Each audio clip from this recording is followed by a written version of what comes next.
¿Qué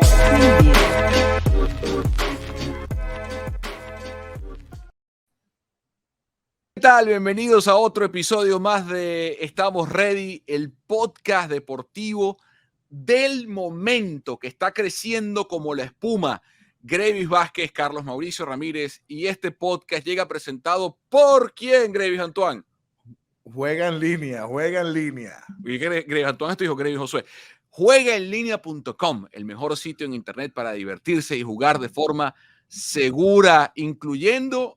ya se puede jugar la liga colombiana, ¿no? En juegaenlinea.com, la liga de básquet, Gravis. Sí, ya creo que la inscribieron en las plataformas de juego en línea. Bueno, así que no se lo pueden perder. No hablemos de ese tema, de la liga colombiana. No empiece con esa vaina porque, bueno, no empiece. Mira que el invitado de hoy es clave.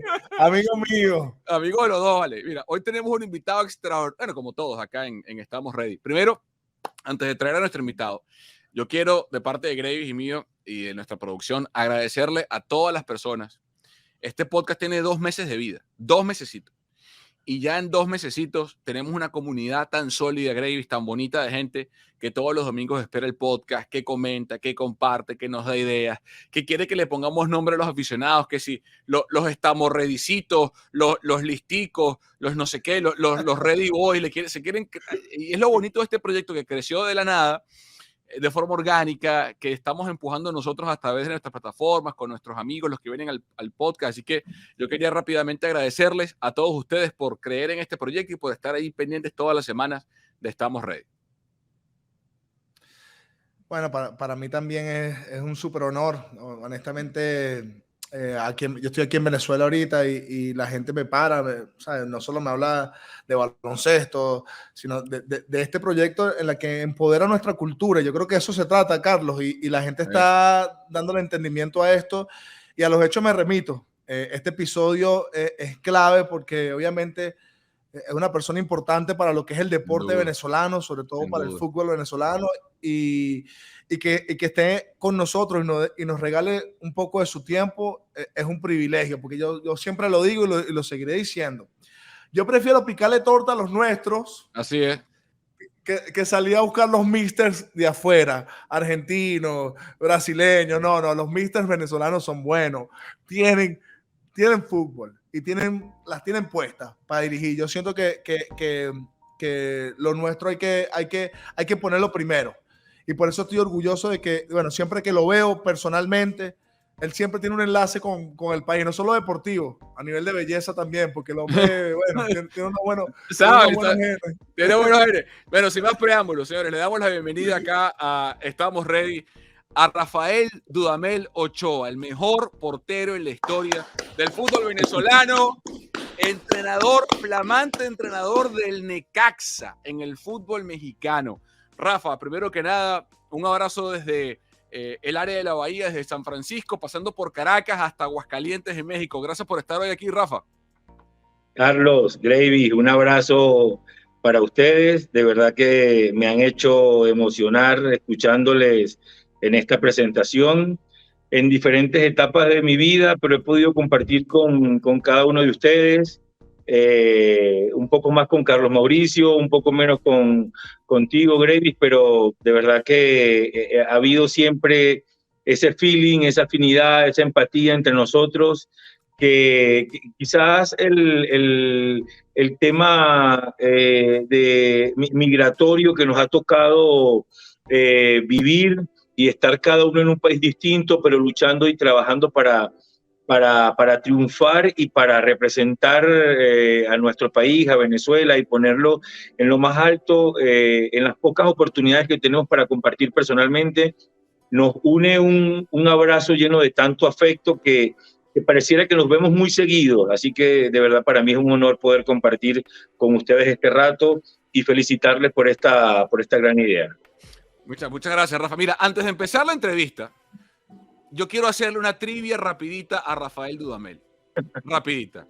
Todos los episodios, Rafa, una de las cosas que yo quise hacer para cambiar un poco el brand del podcast, yo salgo en todos los episodios con un jersey distinto, un jersey. Me he puesto de Gravis, de NBA, de fútbol.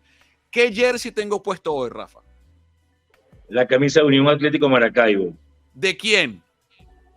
Me atrevería a decir que Darío Figueroa, ¿puede ser? Mira, me voy a parar. Es la del UAM. Sí. Esta camisa, me la diste tú, es tuya. Mira, era la de entrenamiento con el 26. Mira, con el 26. Me la regaló Rafa cuando estaba en el UAM y es una de las camisas. Yo una vez me la puse, tomé una foto con esta camisa y la puse en redes sociales. La cantidad de gente, Gravy, que comentó: coño, el UAM, el equipo más grande del fútbol venezolano, y no sé qué, y tal. Y quiero comenzar por ahí, porque estás en un proyecto nuevo como es el Necaxa, un equipo con un arraigo tremendo en el fútbol mexicano, que se ha movido de sitios, que estuvo en Ciudad de México, que se mudó, que ahora está en Aguascalientes, donde hace vida. Y antes de hablar de tu actualidad, quiero hablar un poco del pasado y de este UAM, Rafa, que dejó tanta huella en el fútbol en Venezuela, y que tristemente, como otros proyectos hermosos, como Minerven, como Marítimo, como el Deportivo Italia, desaparecieron, se fueron del fútbol en Venezuela. ¿Qué recuerdas de ese UAM, Rafa? Y cuánto daño, ¿no? Cuánta tristeza esa afición huérfana de fútbol en Venezuela, porque el que es fanático del UAM no se hizo fanático del Zulia o ahora del Rayo Zuliano, sino que hasta ahí dejó su afición por el fútbol, ¿no, Rafa? Bueno, mira, yo tengo muchas lindas recuerdos, lindas anécdotas con el fútbol maravino, con el fútbol zuliano, porque antes de llegar a Atlético Zulia, antes de llegar a Unión Atlético Maracaibo, jugué en el famoso Unicol que jugaba en Lagunillas, imagínate. Luego de Unicol jugué en Atlético Zulia, tiempo después. Atlético Zulia que vestía con los colores del Inter, azul y negro, que tenía un plantel bravísimo, casi que toda una selección nacional: McIntosh, Tortolero, Ruber Morán, el Pájaro Vera, bueno, Luis Filosa, línea por línea. Vale. Teníamos prácticamente la selección nacional allí. Y luego, bueno, ahí salimos campeones, Atlético Zulia, y sin embargo, ese equipo no tenía tanto arraigo en la gente. Ese equipo Atlético Zulia, después de salir campeón en el año 98, primer semestre, terminó siendo Universidad de los Andes. Se lo llevaron a Mérida. Luego, en el año 90 bueno, no recuerdo, 2001, en el año 2001, yo dejo Millonarios para ir a Estudiantes de Mérida, y resulta que 2 días o un día antes de debutar con Estudiantes de Mérida me fracturo la tibia en el entrenamiento. Y a las semanas, Giancarlo Di Martino, en aquella época el alcalde de la ciudad y dueño del equipo, me invita a una rueda de prensa. Me invita a una rueda de prensa para que le acompañara a la presentación del equipo en primera. Unión Atlético Maracaibo no había ascendido, había quedado de tercero. No recuerdo cuáles fueron los 2 que habían ascendido. Uno de ellos había sido Nueva Cádiz, que era de César Farías. Farías, Nueva Cádiz vendió la franquicia o el derecho de jugar en primera, que se la compró Unión Atlético Maracaibo. Y Giancarlo Di Martino me invita a aquella rueda de prensa para presentar el equipo en primera división. Me manda un vuelo privado, Mérida, Maracaibo, yo llego y yo intuía algo raro.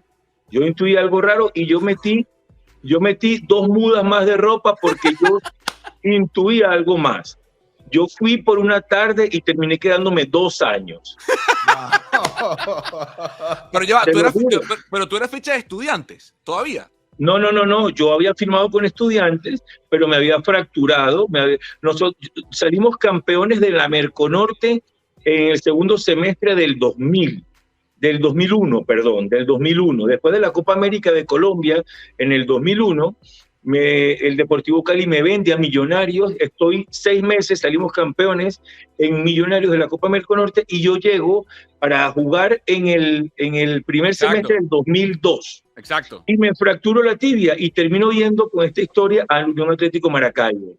Cuando termina la rueda de prensa, Giancarlo Di Martino dice, bueno, vámonos a almorzar, tal, y yo, ya eran las 3, 4 de la tarde, y yo decía, bueno, este vuelo, este zancudito que me mandaron, porque era un vuelo para 2, 3 personas, yo digo, Giancarlo, no va a aterrizar el avión en Mérida de regreso, yo ya me tengo que ir.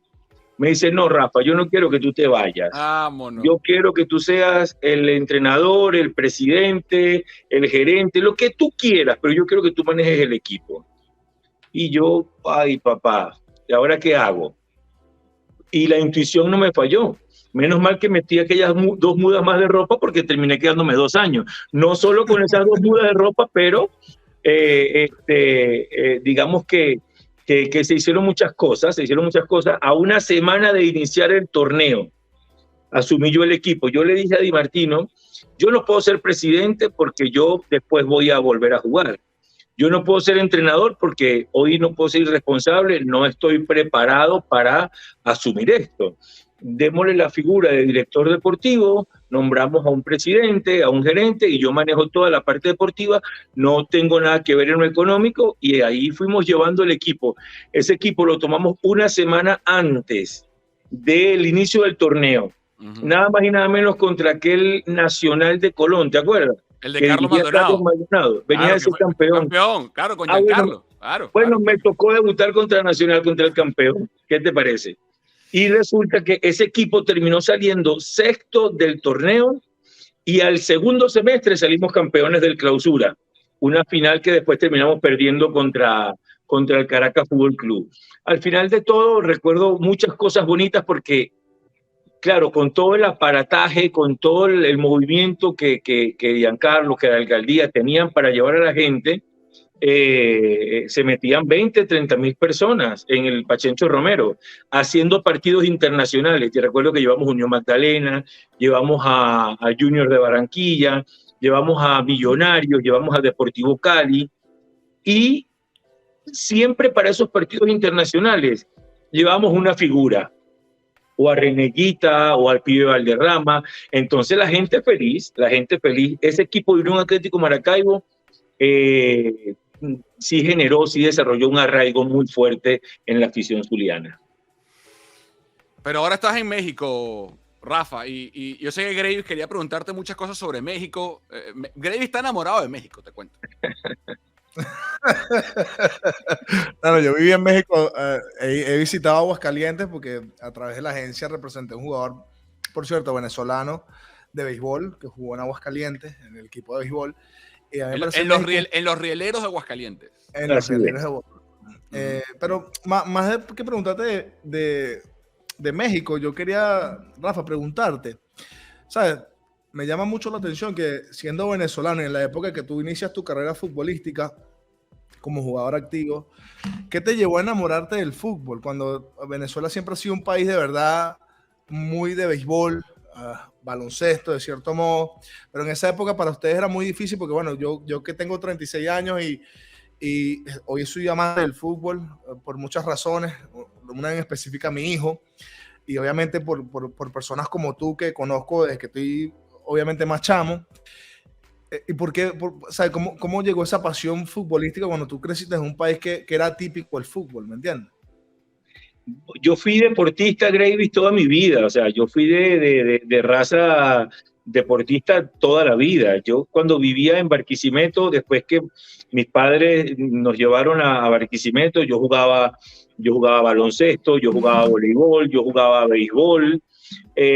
Menos fútbol en Barquisimeto, menos fútbol jugaba de todos los deportes, excepto los deportes acuáticos que no nado ni perrito.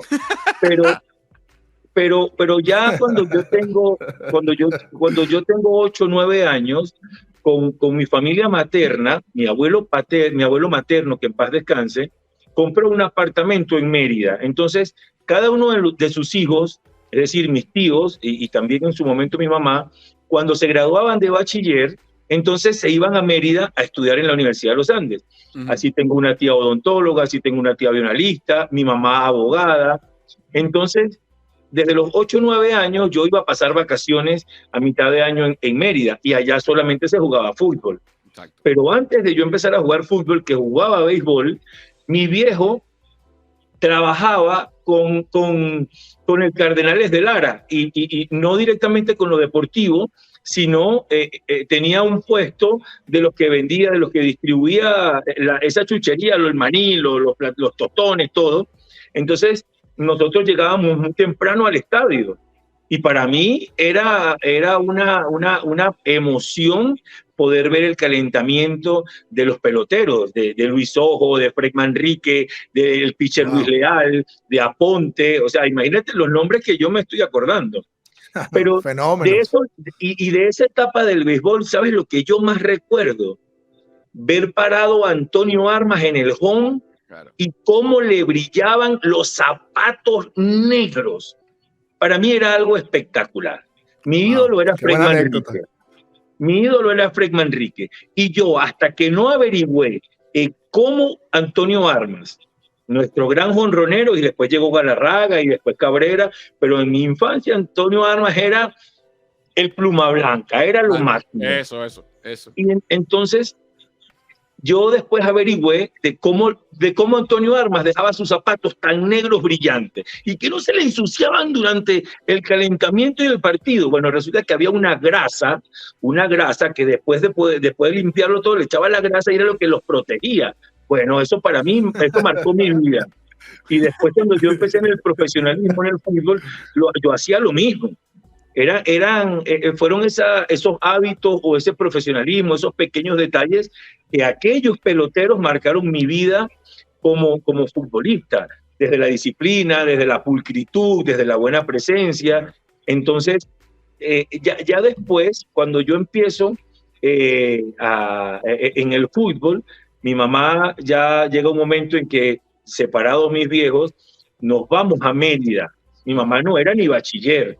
Y nos vamos a Mérida. Mi vieja se gradúa de bachiller y de abogada en Mérida. Y por supuesto que ahí cuando yo comienzo a practicar deporte, comienzo en el fútbol. Por eso es que mi carrera en el fútbol, por haber crecido o terminado de crecer en una ciudad andina. ¿Y por qué o sea, yo te veo portero y ojo, tú eres alto, tú pudiste jugar básquet, ser un puesto 2, un base armador con esa altura? ¿Y por qué te enamoras de la portería, del goalkeeper? ¿Por qué? Yo jugaba baloncesto. ¿Sabes? Es más, te voy a contar una cosa, hermano. Cuando yo terminaba los entrenamientos en la mañana, o a veces terminábamos el entrenamiento en la mañana y también en la tarde, y yo salía corriendo de mi entrenamiento para ir a jugar mis partidos de baloncesto con los amigos. Y me jugaba mis partidos, mis campeonatos. Gracias a Dios nunca tuve un esguince de tobillo, ni nada, ni una molestia en los brazos, gracias a Dios, porque hoy que te lo estoy contando, digo que era una gran irresponsabilidad. Pero me encantaba. Yo nunca fui destacado. Mi mayor talento era el ser sacrificado, el ser generoso, el correr. Lanzaba 10 y alguna metía. Pero no era el mejor, pero digamos que aquella capacidad física en el baloncesto me ayudaba. ¿Y por qué arquero? Bueno, yo me acuerdo que yo medía a los 13 años 1,78 m. 1,78 m. Y en la categoría infantil C de 10, 12 años, imagínate, o sea, Rubén Morán me llegaba a la cintura. Coño, pero le tiene que tirar recta a Rubén Morán, pobrecito. No, es que verdad, yo recuerdo que yo tengo una hoja, yo tengo una portada del diario Frontera de Mérida, en donde sale Rubén y salgo yo. Y literal, casi que un poquito más arriba de la cintura. Entonces, pero yo era malísimo. Primero que no entendía el juego, y segundo que me tiraban una pelota y yo devolvía una de rugby, ¿me entiendes? Yeah. Y me fueron retrocediendo hasta que en el puesto de arquero fue donde encontré mi lugar, era donde sacaba más ventaja. Así fui a dar al puesto de arquero, no porque quería, era donde menos estorbaba. Ahora, y esa pregunta que te hace Gravis y tu respuesta me lleva a hacerte la siguiente pregunta.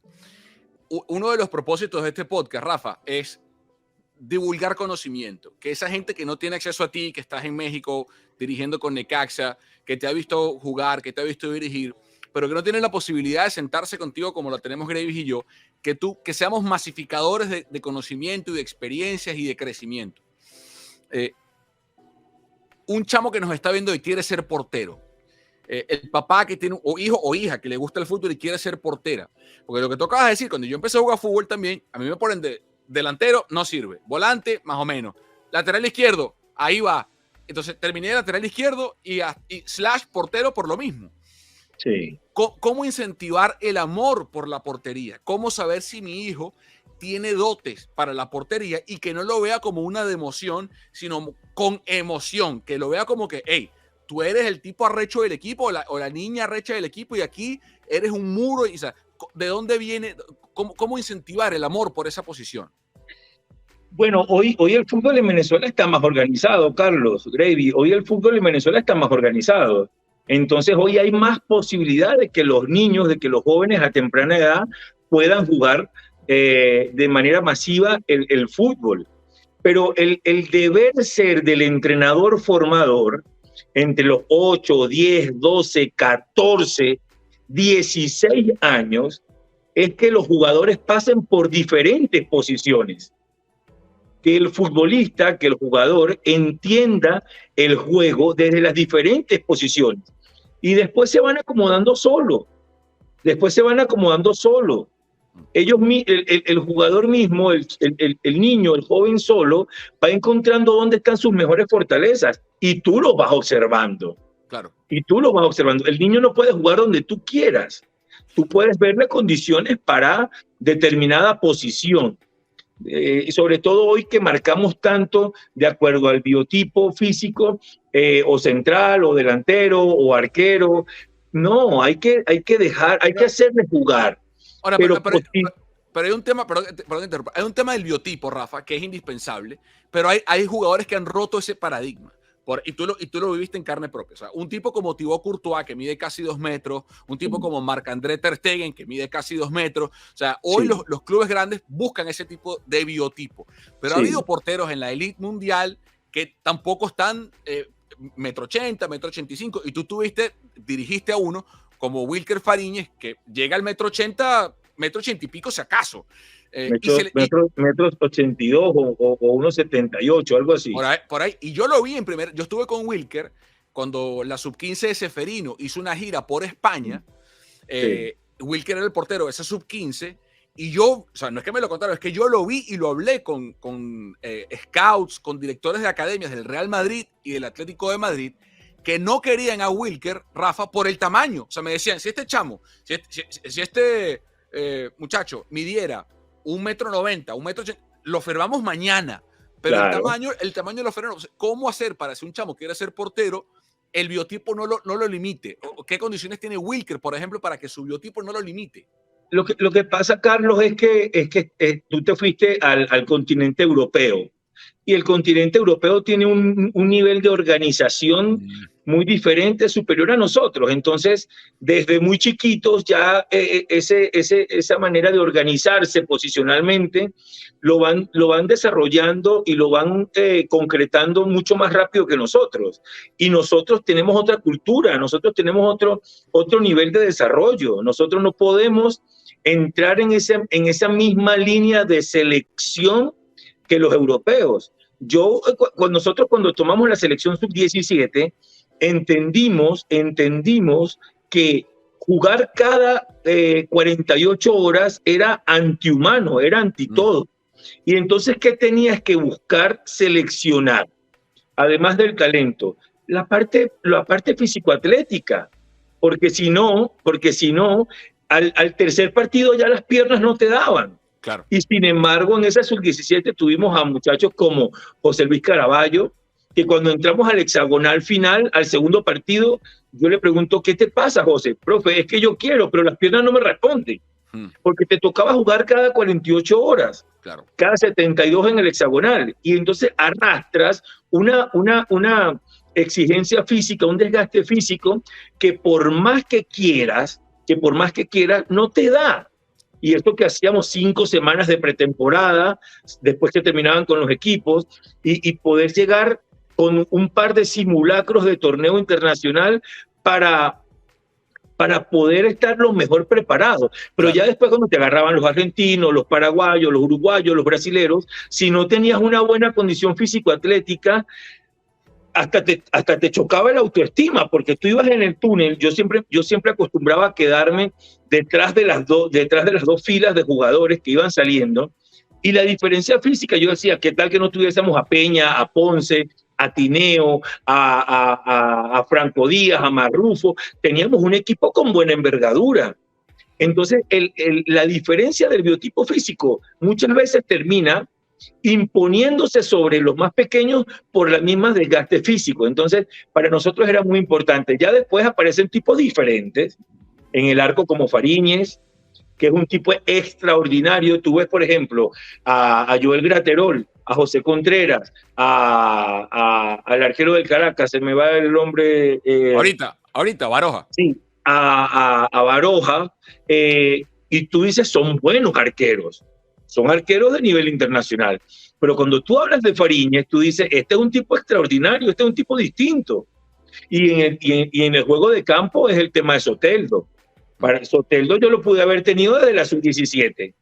Yo recuerdo que hice todo un recorrido por el llano venezolano, partiendo desde Barinas, pasando por Guanare, luego a Carigua y terminando ya en el centro con Barquisimeto. Y cuando yo me senté en el estadio de Acarigua, todo el mundo me hablaba, era de Manzanita. Yo, bueno, ¿quién carrizo será este Manzanita?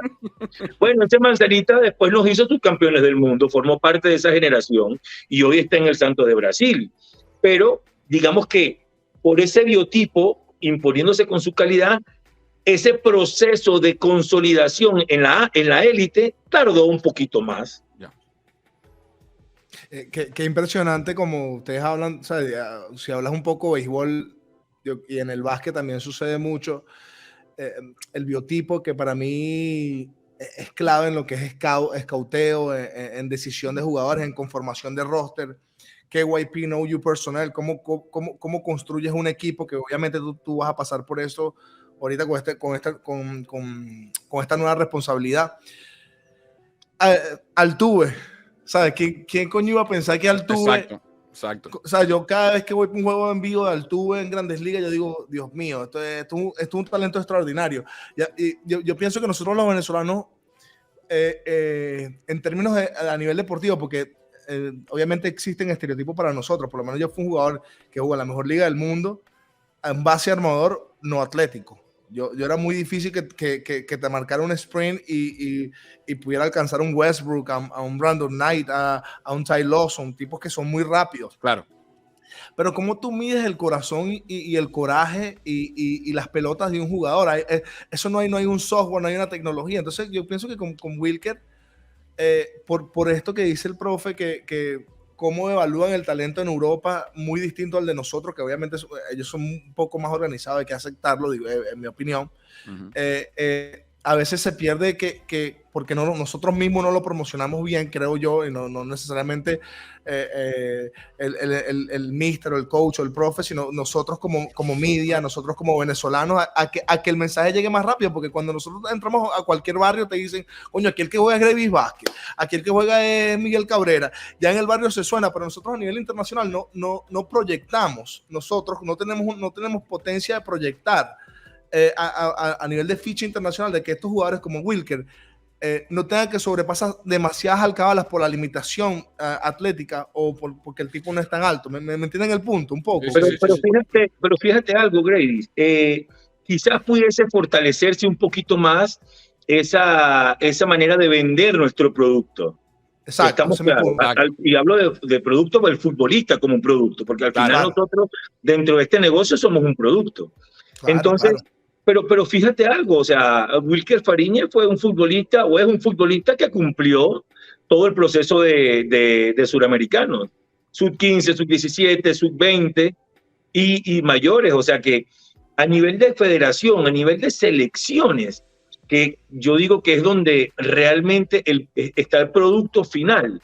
Porque ellos en el sub-15 empiezan a apuntar nombres, ¿no? A tomar notas. Sub-17 le van haciendo el seguimiento del crecimiento, de la evolución. Y en la sub-20 es el momento final. ¿Es o no es? ¿Llegó o no? ¿Se consolidó o no? ¿Está listo el producto final o es de segunda? Y nuestros futbolistas sí han tenido esa exposición necesaria, suficiente para llegar a Europa. Lo que nos falta es llegar a las citas mundialistas más seguido. ¿Por qué? Yo te voy a contar una de las cosas que nosotros siempre como cuerpo técnico le decíamos a nuestros juveniles.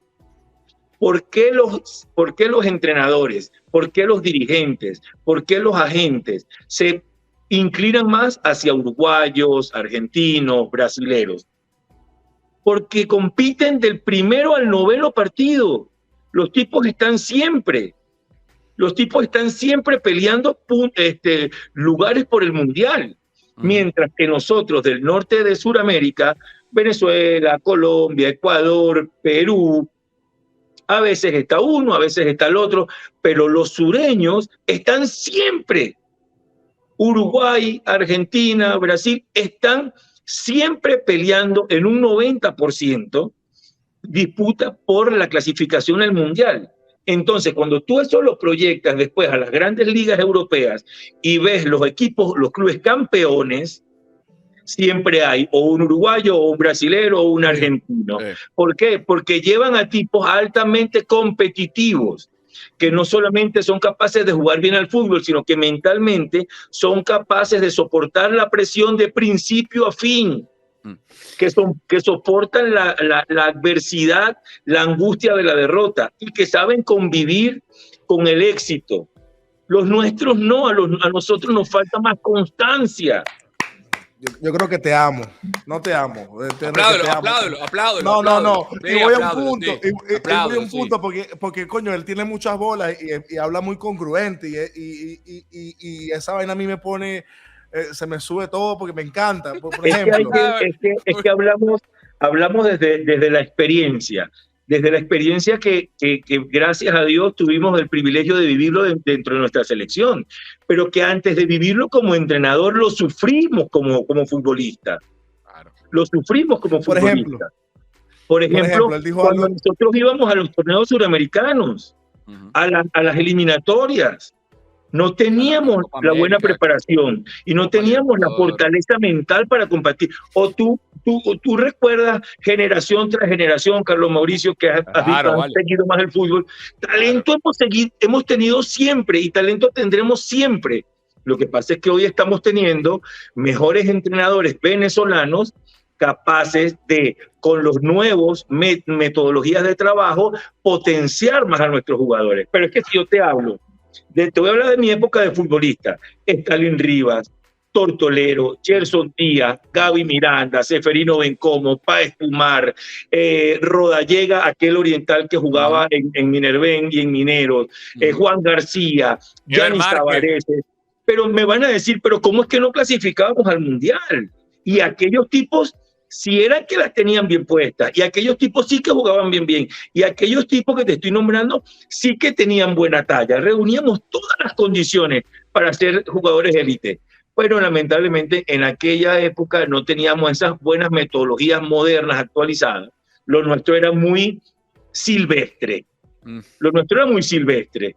Entonces, y hoy yo creo que tenemos que prestarle más atención a no solamente preparar a nuestros jugadores para lograr el triunfo. Hoy tenemos que preparar más a nuestros jugadores, seres humanos, a saber convivir con el éxito.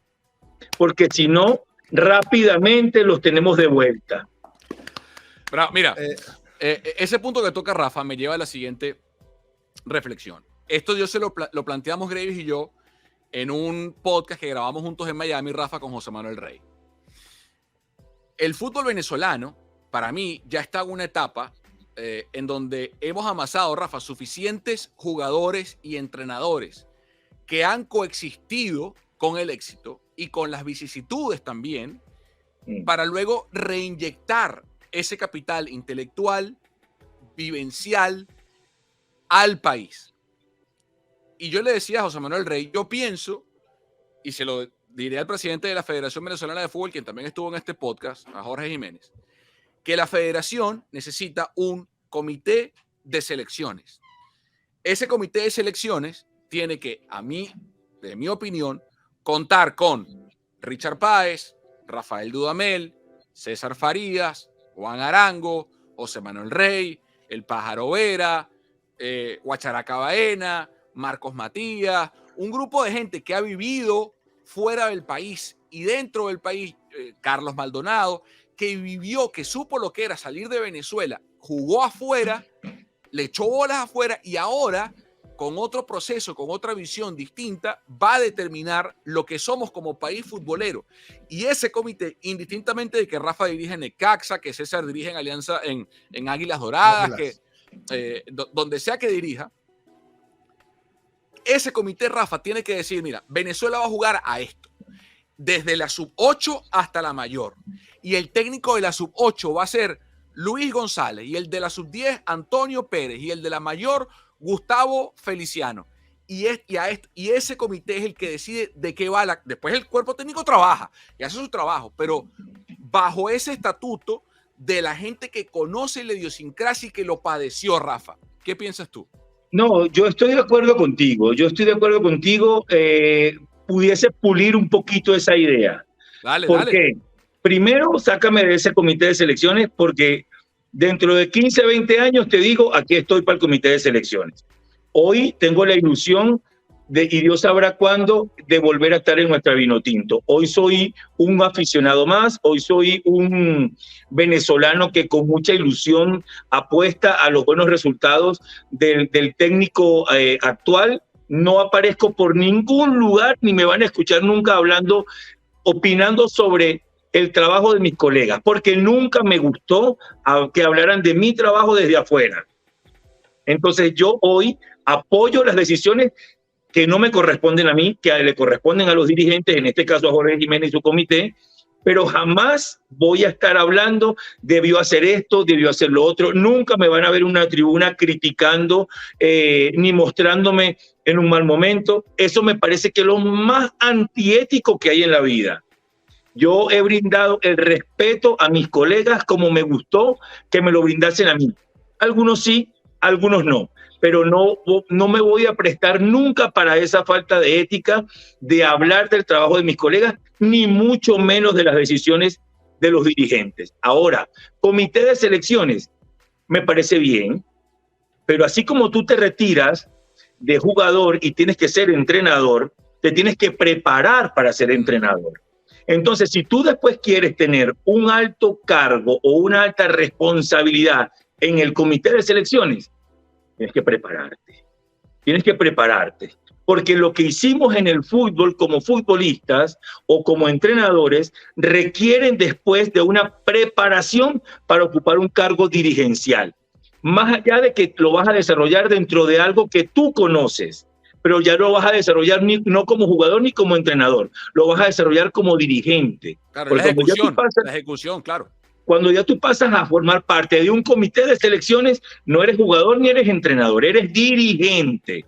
Y para ser dirigente se requieren otras responsabilidades y otra capacitación. Yo no pretendo el día de mañana retirarme de ser entrenador para ser presidente de la federación. Y si lo quiero hacer, tengo que prepararme. Porque lo que fui como entrenador no me va a alcanzar para ser presidente, por mucha idea que tenga. Si yo me retiro como jugador y quiero ser entrenador, me tengo que preparar.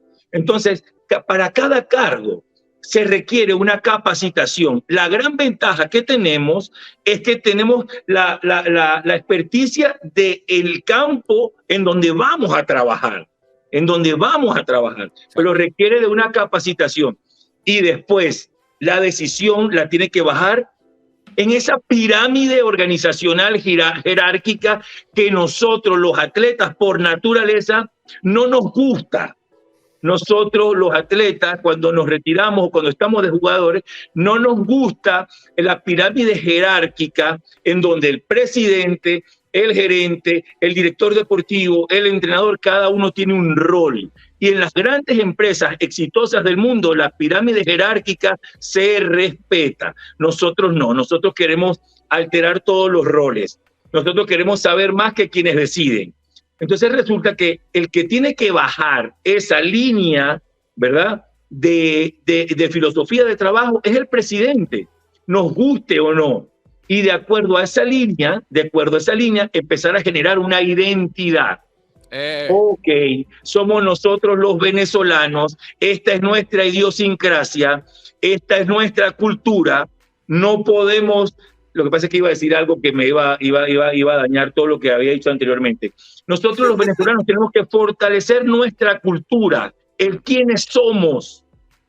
El quiénes somos. Nosotros no solamente no tenemos una identidad futbolera, sino que como país también perdimos el rumbo.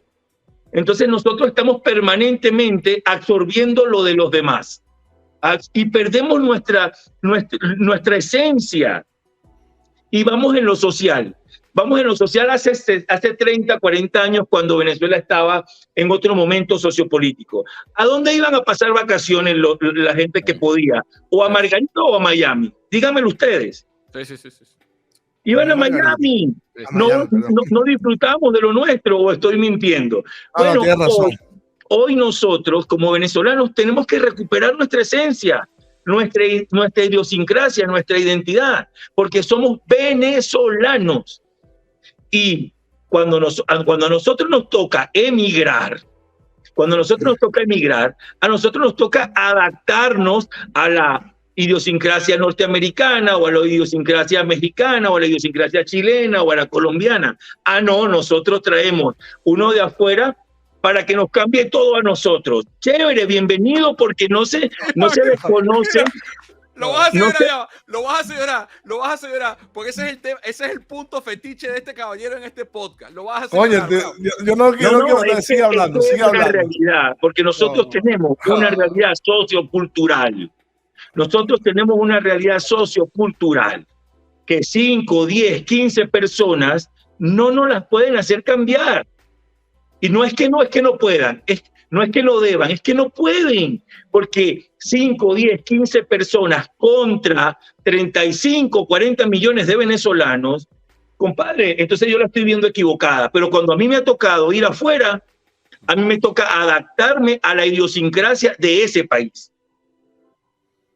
Yo no sé si la estoy viendo cambiada. No. ¡Bravo! ¡Aplauso de pie! Y vuelvo y repito, no tengo nada contra los extranjeros que puedan venir a trabajar a nuestro país, absolutamente nada. Pero tenemos que hacer valer y respetar nuestra esencia, nuestra idiosincrasia, porque yo cuando fui a Brasil, yo no podía apostar a imponer la idiosincrasia del venezolano, ni cuando fui a Argentina, tampoco, ni cuando fui a Chile, tampoco. Estoy hablando de jugador y de entrenador. Entonces, nosotros, los venezolanos, tenemos que seguir comiendo arepa, tenemos que seguir comiendo pabellón, tenemos que seguir comiendo mondongo y no venir a tomar mate. Porque ahí es donde tú te pierdes.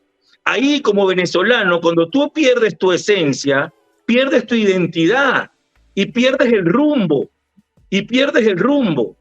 Entonces, esa es mi visualización, mi proyección a cómo poder proyectar desde un comité de selecciones lo venezolano.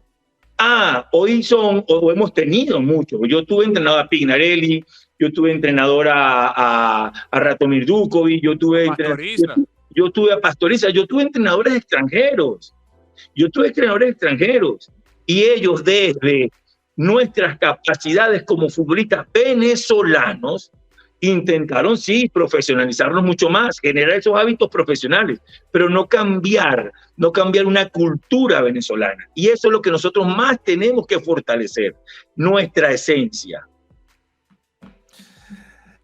Yo compagino contigo. Siempre he sido fanático tuyo, aparte que soy un soldado a la patria y estos liderazgos como el tuyo son un voto para mí con los ojos cerrados. Yo creo que necesitamos más que tú, más personas como tú, más líderes deportivos como tú. Yo siempre que me reúno con un gobernador, sea aquí en Venezuela, sea fuera en Estados Unidos, sea en Colombia, yo pienso que el deporte masifica, no es política, pero el deporte sí masifica, sí da un cambio, sí te incrustas en el cerebro de un ser humano y le cambias la vida. Eso que tú has dicho para mí es tan importante que valoro tanto lo que tú has hecho, que quisiera saber cómo esta oportunidad aquí en México se dio. O sea, porque dirigir un equipo en un país como Brasil, después dirigir un equipo en un país como México, coño, tienes que ser bueno. Y no solo bueno, tienes que ser muy bueno. Y eso es lo que tú eres, Rafael. Tú eres no solo una excelente persona, pero eres un excelente entrenador. ¿Cómo se crea esta oportunidad en México? ¿Cómo llegas allí? ¿Cómo se viene discutiendo? ¿Cómo trabajaste esto? Bueno, Gravy, gracias por tus palabras, hermano, porque tú jugaste a nivel top, tú jugaste en lo más alto del baloncesto en la mejor liga del mundo. Y gracias por tus palabras, de verdad me ponen muy, muy feliz. Mira, México para mí, México para nosotros como cuerpo técnico, el profesor Marcos Matías, el profesor Rodrigo Piñón, Jeremías Álvarez, el profesor Joseph Caña, nuestro preparador físico, siempre fue un objetivo, siempre fue una meta para poder llegar a este fútbol que por tercera vez ya va a organizar un mundial, está en esta ocasión junto a Estados Unidos y Canadá. Era muy difícil porque es un mercado muy competido. Es un mercado muy competido, el mercado mexicano, el mercado chileno, el mercado paraguayo, el mercado brasilero, digamos que está en otro mundo, porque Brasil dentro de Sudamérica es otro mundo distinto. Nosotros salimos de la selección, dirigimos en Brasil, dirigimos en Chile, salimos campeones en Colombia, necesitábamos sumar un título en nuestro pergamino, en nuestro currículum. Gracias a Dios lo logramos y nada más y nada menos que en Colombia. Donde tengo mi residencia, de donde es mi segunda esposa, donde son mis 3 hijos, varones, Amanda y Victoria en mi primer matrimonio venezolanas, con mucho honor, con mucho orgullo. Y se da en el Deportivo Cali, donde obtuve más logros deportivos. Entonces, allí sumamos ese gran objetivo y se nos abrió esta puerta del fútbol mexicano. Digamos que es el cúmulo de todo un recorrido, desde selecciones juveniles, desde selecciones adultas. Claro. Contra México jugamos en Centroamericano, contra México jugamos en Mundial, jugamos en Copa América. Entonces es el cúmulo de un recorrido, que llega el momento donde se brinda la oportunidad y por supuesto una particularidad que no la tuve en ninguno de los equipos anteriores, que fue la entrevista mano a mano, face to face, ese mano a mano en donde no es una videoconferencia, sino, ok, eres una videoconferencia, estás dentro de los 5 o 8 candidatos después de pasar el filtro de 20, y en ese mano a mano es como ratificar tu esencia, de tu conocimiento, lo que transmites, de lo que eres capaz de poder contagiar. Porque lo futbolístico hoy, todos sabemos hablar bien de fútbol, todos tenemos buenas estrategias, a todos nos gusta el fútbol bien jugado, pero cuando ya tú estás mano a mano con el dirigente, ahí tienes que ser capaz de transmitir lo que tú realmente sabes, y sobre todo la gestión de grupos, porque hoy de táctica 5-4-1, 4-3-3, 4-2-3-1, 3-4-3, eso lo consigues en todos lados, de eso sabemos muchísimos preparados, pero después la cancha y de todo lo que hemos venido hablando, no te la da, sino la experiencia. Y eso ahí tienes que saber transmitirlo. En cada entrenador, de acuerdo a la nacionalidad, cambia el contexto, pero después la experiencia y el cómo transmitir tu vivencia es donde te permite poder tener ese acercamiento con el dirigente. Rafa, hablaste con César Farías para darte un consejo sobre el mercado mexicano. Para los que ven el podcast, recuerden que César dirigió en Club Tijuana hace unos años, estuvo casi un año con Xolos. Te lo pregunto sobre todo por la volatilidad del mercado mexicano y la impaciencia que suele preponderar en esta liga con los técnicos. A la vuelta, si hay 4 o 5 partidos que la cosa no anda bien y ya empiezan los medios, es que Dudamel no sé qué, o es que el otro tal, o es que el técnico es fulanito, es un país, yo viví en México un año, estoy enamorado de México, pero entiendo la cultura futbolística de México. Hablaste con César y ¿qué expectativas tienes del mercado mexicano? No, yo llamé a César para hablar de México, ni César llamó a Dudamel para hablar de Colombia. Nosotros tenemos una buena amistad profesional, digamos que no somos los mejores amigos personalmente hablando, pero hay un gran respeto. Siempre voy a reconocer públicamente y agradecer que yo llegué a las selecciones juveniles gracias a César, porque en la época del profesor César Farías, yo llegué a la selección sub-17, bueno, que tenía o no tenía méritos para llegar, pero de su mano llegué a la selección sub-17 y siempre seré un agradecido al profesor Farías. Pero después, en la evolución que hemos tenido como entrenadores y como seres humanos, los caminos han tomado rumbos distintos. La última vez que conversé con él fue para hablar sobre el episodio vivido en Ecuador, bastante amargo, que él sintiera un poco, no solidaridad, porque no me puedo solidarizar ante el hecho que sucedió, pero sí, digamos, una voz de aliento, una voz de aliento para que continúe con fuerza su carrera, que no la necesita, porque conocemos a César y sabemos de su ímpetu, de su carácter para sobreponerse a las situaciones adversas. De eso lo sabe él muy bien. Y mira, rápidamente ya está en Águilas de Río Negro, en Colombia, en la que le deseo lo mejor.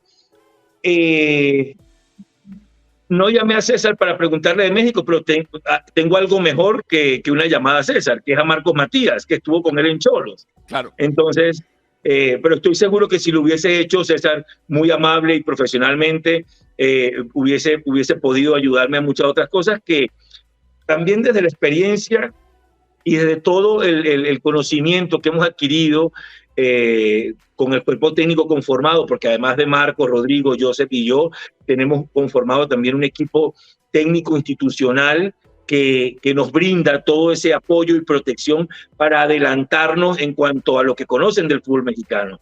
Tenemos un par de exfutbolistas, uno que es el preparador de arquero y el otro que es un ayudante de campo que hasta hace poco jugaban. Entonces, a muchos de los entrenadores que vamos a enfrentar, ya ellos también los tuvieron o de entrenadores o de rivales, o a los rivales de los jugadores también. Entonces, tenemos mucho conocimiento, mucha información de todo ello. Y después sabemos, como en México, en Brasil, en Colombia, en Chile, si no ganas tienes que tener la maleta detrás de la puerta.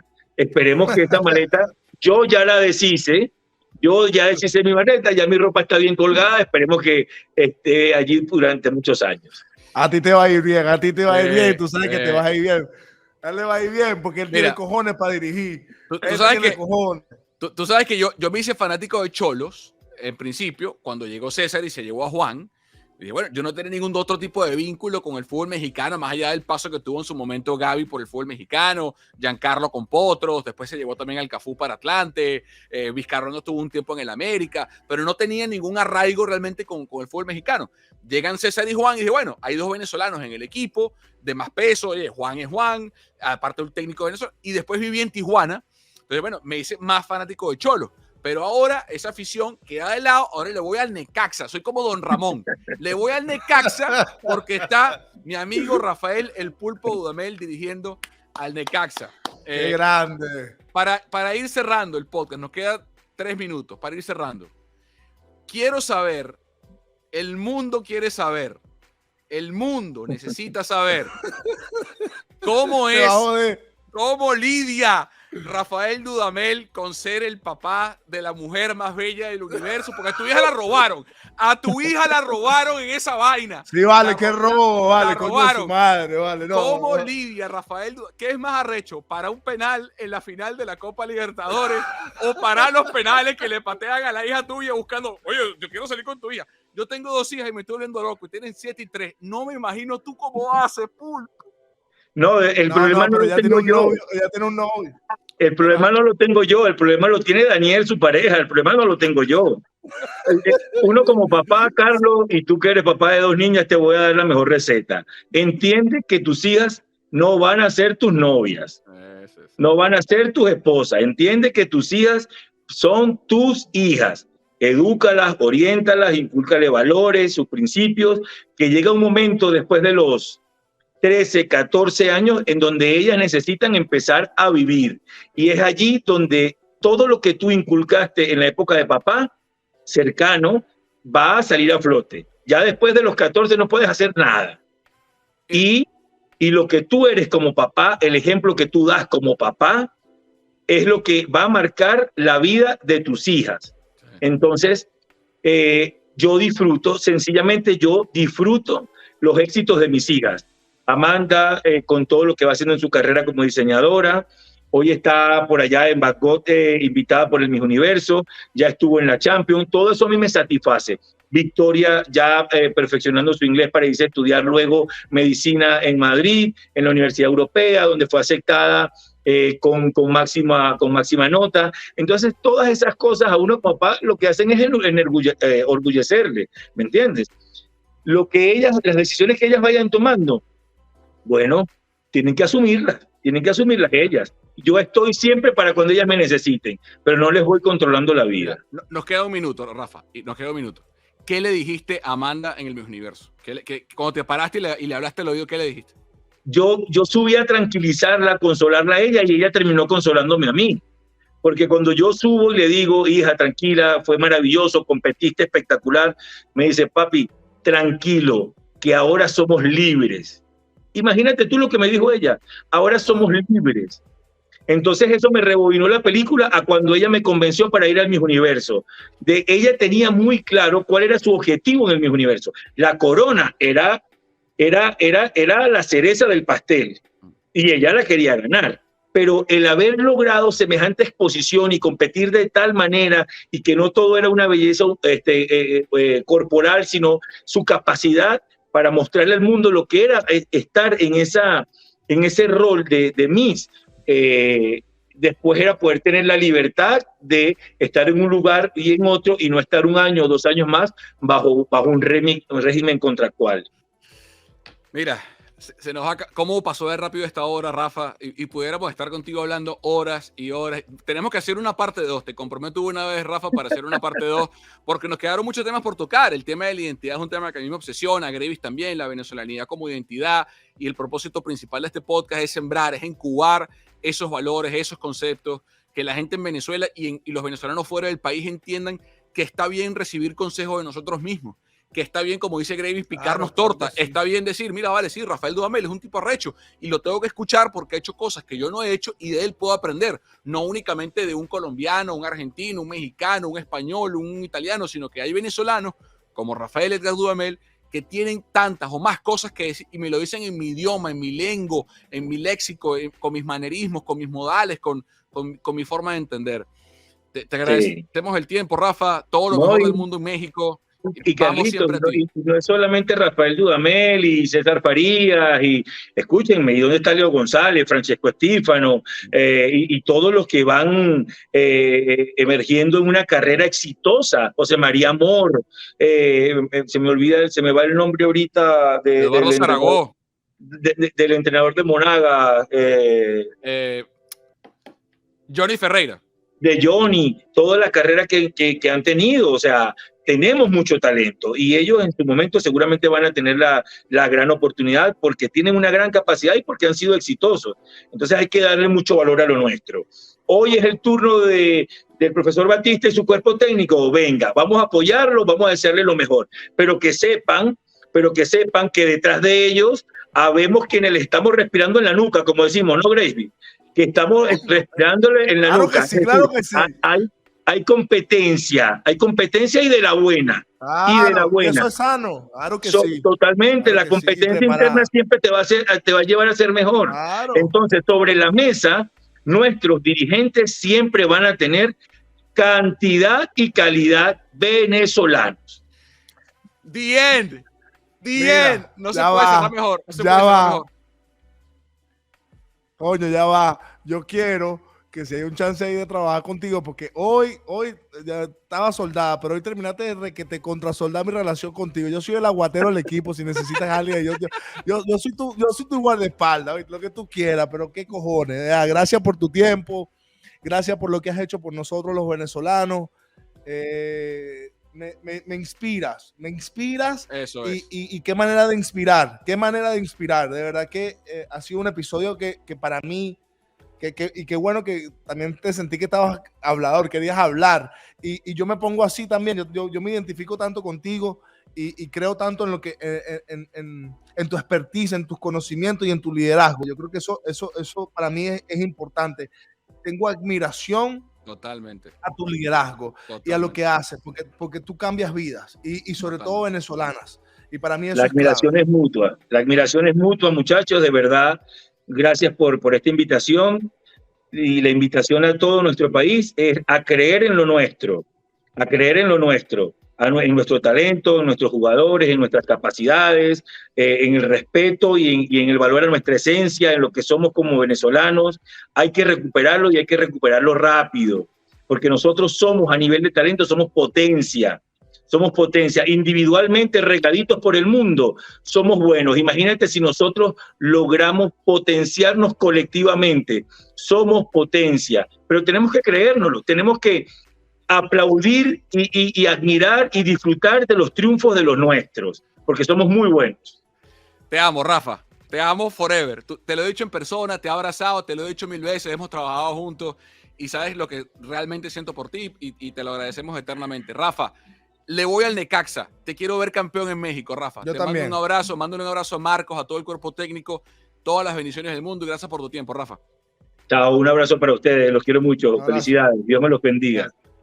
Rafael Dudamel, ¿qué episodio nos acabamos de mandar?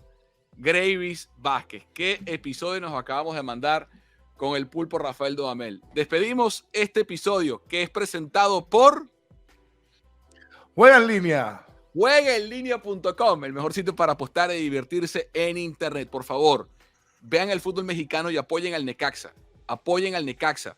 Vean el fútbol colombiano y apoyen a Águilas Doradas. Apoyen a los venezolanos, pana. No tenemos más. No hay más. ¿Quién nos apoya? ¿Un tailandés? ¿Un japonés? No, nosotros. Y pasa. Yo hoy soy hincha del Necaxa porque quiero ver a Rafael Dudamel campeón en México. Y lo va a hacer. Señores, hasta la semana que viene. Esto fue Estamos Ready. Rieguen la voz. Rieguen la voz.